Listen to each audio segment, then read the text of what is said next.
www.heavensgate.com एक खूनी website जो 1996 से आज तक एक्टिव है। CIA ने इसे बंद क्यों नहीं किया? 1997 में कैलिफोर्निया के एक बंगलो में 39 बॉडीज मिलती हैं। सबके चेहरे शांत, सबके पैरों में एक जैसे नाइकी शूज और सबके पास एक ही वीडियो टेप मैसेज, हम अपने असली घर नेक्स्ट लेवल पर जा रहे हैं। ये आत्महत्या नहीं थी, ये एक शेड्यूल्ड डिपार्चर था और फ्लाइट का पायलट था मार्शल एप्पलवाइट। लेकिन उसने ये सब कैसे किया और क्यों?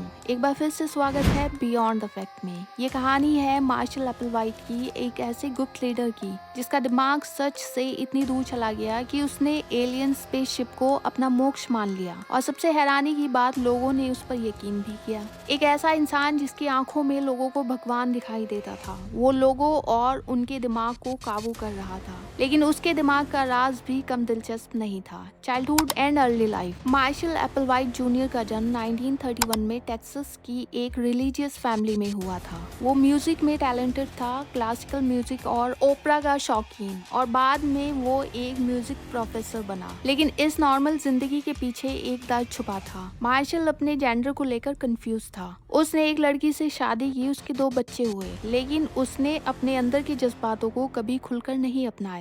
ये अंदरूनी संघर्ष उसके अंदर गिल्ट, कंफ्यूजन और इमोशनल अनस्टेबिलिटी बढ़ रहा था। और फिर 1965 में उसकी जिंदगी बदल जाती है हमेशा के लिए। एंटर बोनी नेटल्स, T&Do। एक नर्स बोनी नेटल से उसकी मुलाकात एक मेंटल हेल्थ हॉस्पिटल में हुई जहां एप्पलवाइट एडमिट था। बोनी ज्योतिष और गुप्त क्रियाओं में इंटरेस्टेड थी। उनका कहना था कि उन्हें एक दैवीय इशारा मिला था, वो एप्पलवाइट से मिलने के लिए डिजाइन थी। ये दोनों मिलते हैं और अपने आप को कहते हैं बोनी एंड डू एप्पलवाइट, एक आध्यात्मिक मिशन पर निकले गुरु।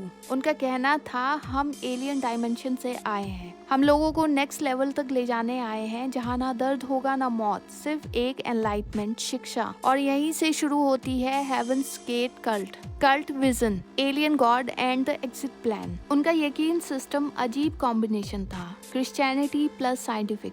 जीसस एक एलियन बीइंग थे, जमीन परीक्षा मैदान है, एक स्पेस क्राफ्ट लोगों की रूह को ले जाने के लिए आएगा, लेकिन सिर्फ उन्हें जो अपने शरीर का त्याग कर देंगे। उनका कहना था, शरीर सिर्फ एक कंटेनर है और जब टाइम आएगा तो कंटेनर को छोड़ना पड़ेगा। ये बातें बहुत अजीब थी, पर उनके कहने का अंदाज वशीकरण वाला था। वो सीधा आंखों में देखकर बोलता था, जैसे तुम्हारी रूह तक घुस रहा हो। लोग खींचे चले गए। Brain washing technique.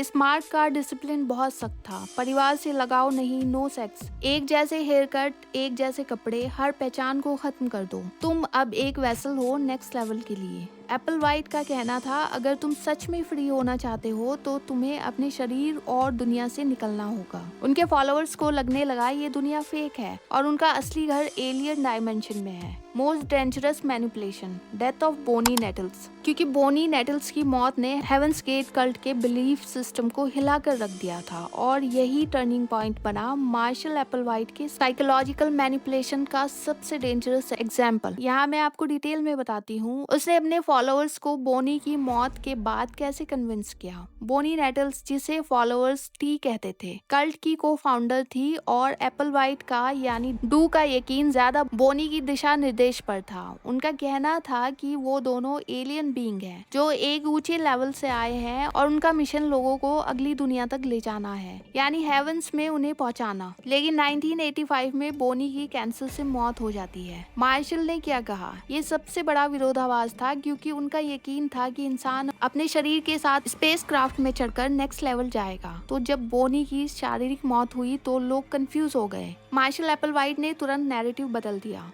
बोनी ने अपना काम पूरा कर लिया, उसकी आत्मा एक और डायमेंशन में चली गई, उसे स्पेस क्राफ्ट लेकर गया, वो पहले चली गई, हम उसके पीछे आएंगे। उसके बाद उसने ये भी कहना शुरू किया, मानव शरीर सिर्फ एक गाड़ी है, एक कंटेनर। इसका मतलब ये है कि नेक्स्ट लेवल में जाने के लिए बॉडी को छोड़ना जरूरी है, यानी कि आत्महत्या का ग्राउंड वर्क इसी मूवमेंट के बाद डाल दिया गया। साइकोलॉजिकल टैक्टिक्स, दुख को यकीन में बदल दिया गया, बोनी की मौत को जीत में बदल दिया गया, फॉलोअर्स को दोषी महसूस कराया गया गया कि अगर तुम शक कर रहे हो तो तुम अभी तैयार नहीं हो। ग्रुप आइसोलेशन को मजबूत किया गया। उन्होंने दुनिया से कांटेक्ट तोड़ दिया। मार्च 1997 कैलिफोर्निया के रेंचो सेंटा फी में एक खामोश घर के अंदर कुछ अजीब सा हो रहा था। एक के बाद एक लोग अपने बेड्स पर लेटे जा रहे थे। सबके कपड़े एक जैसे, black shirt, black sweat pants और एक नई चमकदार नाइकी स्नीकर्स, हाथ में एक बैग और उनके चेहरे पर एक शांत मुस्कुराहट। उनका लीडर मार्शल एप्पलवाइट सबसे पहले नहीं गया। उसने हर फॉलोअर को खुद पर्सनली एग्जिट के लिए रेडी किया। सबको डोज दी फेनोबार्बिटल, एप्पल सॉस और वोडका के साथ मिलाकर। फिर उनके मुंह पर एक प्लास्टिक बैग बांधी गई ताकि ऑक्सीजन भी ना बचे। एक एक करके 38 बॉडीज एक ही घर के अंदर एक ही तरह से लेटे हुए मिलती हैं, सफाई से अरेंज की हुई, जैसे किसी ने हर मौत का रिहर्सल किया हो। We are going home, we are leaving Earth. और सबसे आखिर में एप्पलवाइट अपना कैमरा ऑन करके उसने अपना आखिरी वीडियो रिकॉर्ड किया। वहाँ वो कह रहा था, we are going to the next level, the spaceship is here behind Hale Bopp, एक कॉमेट जो उन दिनों अमेरिका के आसमान में क्लियरली दिख रहा था। उसने फॉलोअर्स को यकीन दिलाया था कि उस कॉमेट के पीछे एक एलियन स्पेसक्राफ्ट छिपा है जिसमें बोनी उनका इंतजार कर रही है, और अगर अभी जमीन से अपनी ह्यूमन बॉडी छोड़ दिया जाए तो वो स्पेसशिप उन्हें हायर लेवल पर ले जाएगी। उसके लिए आत्महत्या अब पाप नहीं था, बचाव था। एप्पलवाइट ने भी वही डोज लिया। जब उसकी लाश मिली उसके चेहरे पर भी वही सुकून था जैसे उसके फॉलोअर्स के। पूरा घर एक डिपार्चर लाउंज बन चुका था, जैसे 39 लोग इस दुनिया से चेकआउट करके किसी एलियन एयरपोर्ट के लिए निकल गए हों। हेवंस गेट का दरवाजा बंद हो गया, लेकिन उसके पीछे छुटी एक कहानी